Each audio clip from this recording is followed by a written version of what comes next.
Au fond des eaux fraîches et cristallines des lacs du Mexique, une créature se déplace avec une grâce presque éthérée. Ses branchies frangées ondulent comme une couronne de dentelle délicate, captivant quiconque pose les yeux sur elle.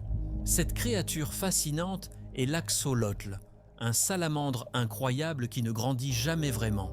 Elle reste sous sa forme juvénile, même à l'âge adulte, et cette caractéristique unique captive scientifiques et passionnés depuis des siècles.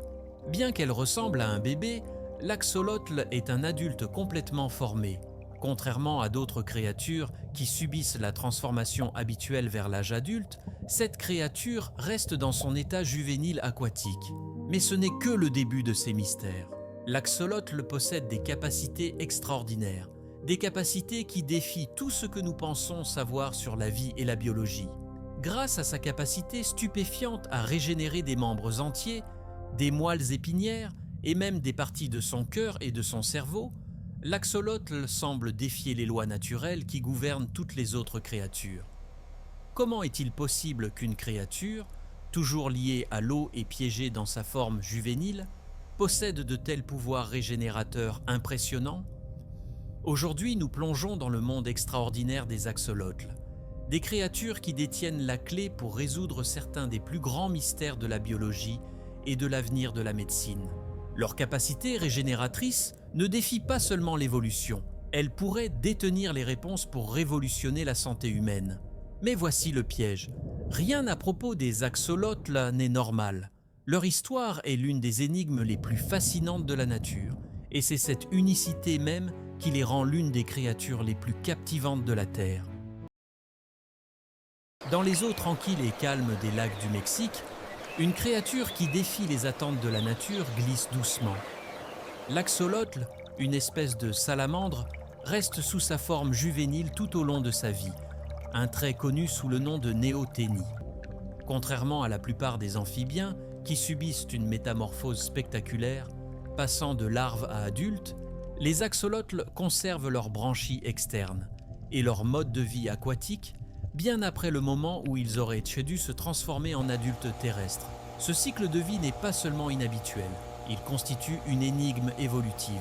Les axolotls font partie de la famille des Embystomatidae et, bien qu'ils appartiennent au groupe plus large des salamandres, ils ne suivent pas le cycle de vie amphibien typique. Chez la plupart des amphibiens, comme les grenouilles ou les crapauds, les larves subissent une métamorphose. Elles commencent leur vie sous forme d'œufs, éclosent en têtards ou larves, puis se développent en adultes dotés de poumons qui leur permettent de se déplacer sur Terre. Mais les axolotls, en revanche, contournent cette dernière transition. Au lieu de devenir des salamandres adultes capables de quitter l'eau, les axolotls restent aquatiques pendant toute leur durée de vie. Ils conservent leurs caractéristiques juvéniles, notamment les branchies externes et une queue pour nager. L'avantage évolutif de la néothénie fait encore l'objet de débats. Une théorie suggère que cela permet aux axolotls d'éviter les défis liés à la vie terrestre, où la disponibilité de l'eau peut être imprévisible et les conditions environnementales peuvent nous fluctuer de manière dramatique. En restant dans l'eau, les axolotls peuvent maintenir un environnement stable dans lequel ils prospèrent. Leur stratégie de survie est directement liée à leur habitat, les lacs du Mexique, notamment le lac Xochimilco, où ils se trouvent à l'état sauvage. En évitant la coûteuse transition vers la terre, ils peuvent se concentrer sur leur survie dans un environnement riche en nourriture et relativement stable. Malgré leur dépendance vis-à-vis des environnements aquatiques, les axolotls sont capables d'exploits remarquables. Ils ne sont pas simplement des survivants, ils sont une anomalie biologique extraordinaire, montrant la flexibilité de l'évolution et la manière dont la nature peut s'adapter même aux conditions les plus inhabituelles. Imaginez perdre un bras ou une jambe, puis, en quelques semaines, voir cette partie repoussée. Pour les humains, l'idée relève de la science-fiction, mais pour les axolotls, c'est une réalité. Les axolotls possèdent l'une des capacités les plus extraordinaires du règne animal, la possibilité de régénérer des membres entiers, des segments de la moelle épinière et même des parties de leur cœur et de leur cerveau. Cette prouesse régénérative en fait l'objet d'études scientifiques et un symbole de résilience biologique. Lorsqu'un axolotl perd un membre, il ne se contente pas de guérir par un tissu cicatriciel comme chez les humains. Au lieu de cela, un processus spécialisé commence dans lequel les cellules au site de la blessure régressent vers un état plus primitif. Cela s'appelle la dédifférenciation, où des cellules spécialisées comme les cellules musculaires ou nerveuses retournent à un état semblable à des cellules souches et deviennent indifférenciées, capables de se transformer en tout type de tissu. Ces cellules prolifèrent ensuite et forment les nouvelles structures nécessaires à la restauration du membre perdu. Au fil du temps, le membre repousse dans son intégralité, os, muscles, nerfs et peau.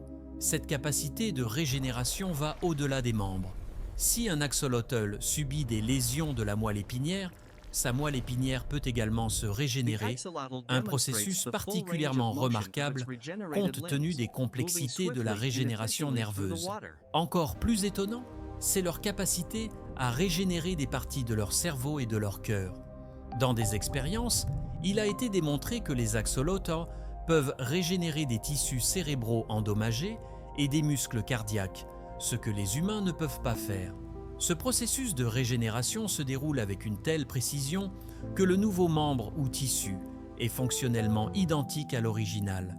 Il n'y a aucune trace de cicatrisation ni de perte de fonction. Les mécanismes moléculaires et cellulaires en jeu sont encore à l'étude, mais il est clair que les axolotls ont développé un système sophistiqué pour réparer des dommages biologiques complexes. Cette capacité régénérative a fasciné les chercheurs, qui la considèrent comme une clé potentielle pour ouvrir de nouvelles frontières dans la médecine humaine, notamment dans le domaine de la réparation des tissus et de la régénération des organes.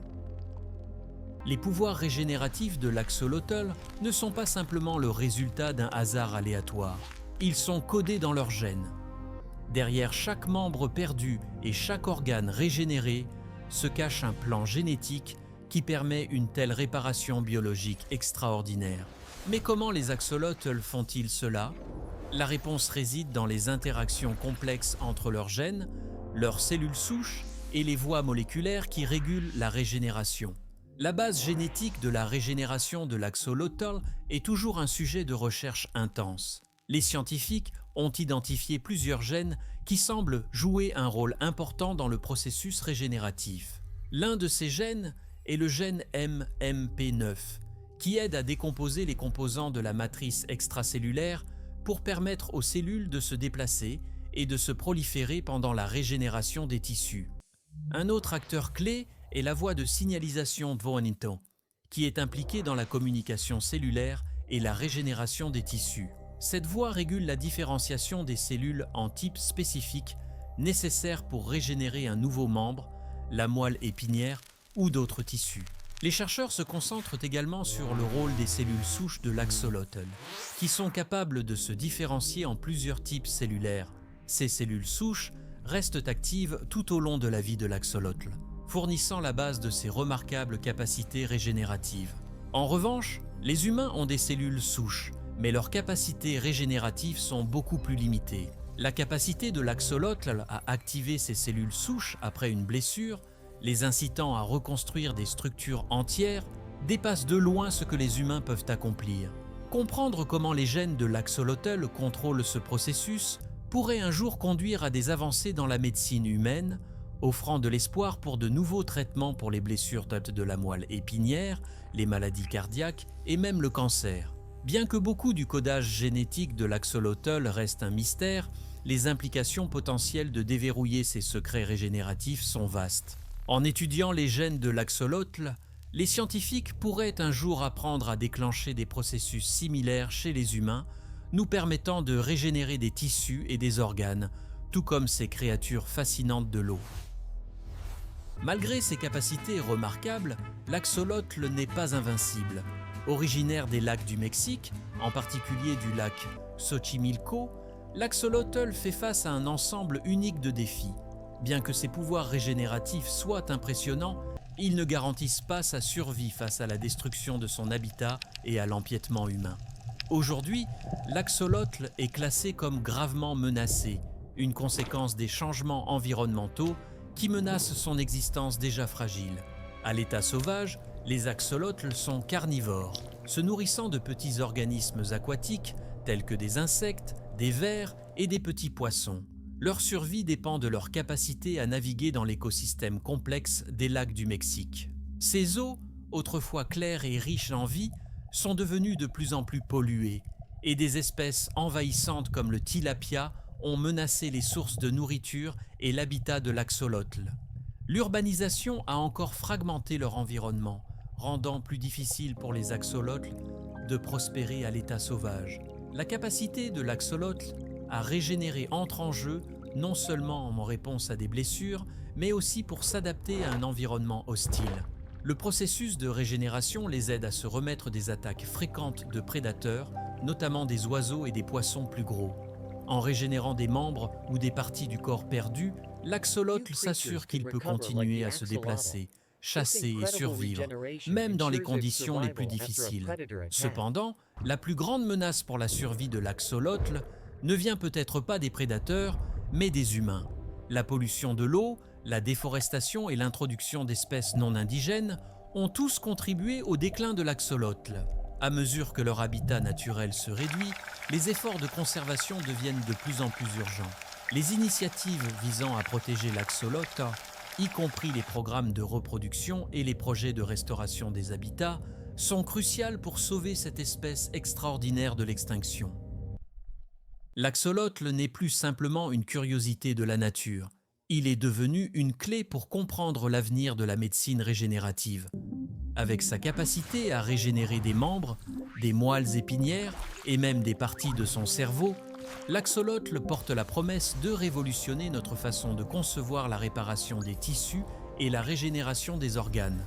Les scientifiques tournent de plus en plus leur attention vers ces créatures fascinantes, espérant découvrir les secrets de leur capacité régénérative et les appliquer à la médecine humaine. La recherche sur la génétique de l'axolotl a déjà conduit à des percées dans la compréhension des voies cellulaires et moléculaires qui contrôlent la régénération. Les études se concentrent sur la manière dont les axolotls parviennent à activer leurs cellules souches pour reconstruire des membres entiers sans cicatrisation. Cette recherche est particulièrement prometteuse pour traiter les blessures de la moelle épinière où la régénération nerveuse est notoirement difficile. Si les scientifiques parviennent à exploiter les mêmes pouvoirs régénératifs chez l'homme, cela pourrait aboutir à des traitements permettant de restaurer le mouvement et la sensation chez les personnes ayant des blessures de la moelle épinière ou des maladies neurodégénératives. Cependant, l'étude des axolotls ne consiste pas seulement à résoudre des problèmes médicaux, il s'agit aussi de comprendre les limites de la biologie et le pouvoir de l'évolution. L'axolotl remet en question notre compréhension de ce qui est possible dans le monde naturel. Si nous parvenons à percer le mystère de ses capacités régénératives, cela pourrait changer à jamais notre façon d'aborder la guérison et la réparation. Mais il reste encore beaucoup à apprendre. Malgré des décennies de recherche, l'étendue complète des capacités régénératives de l'axolotl reste largement inconnue. Quels autres processus biologiques sont en jeu dans son corps? Que se passe-t-il à l'intérieur de ces cellules pendant le processus de régénération? Ce sont des questions auxquelles il pourrait falloir des années, voire des décennies, pour répondre. À mesure que nous continuons à étudier l'axolotl, nous n'explorons pas seulement les profondeurs de la biologie régénérative, nous explorons l'avenir même de la médecine. Les mystères de l'axolotl nous rappellent que, même dans le monde de la science, il reste encore des merveilles à découvrir et que les secrets de la vie peuvent parfois se trouver dans les endroits les plus inattendus.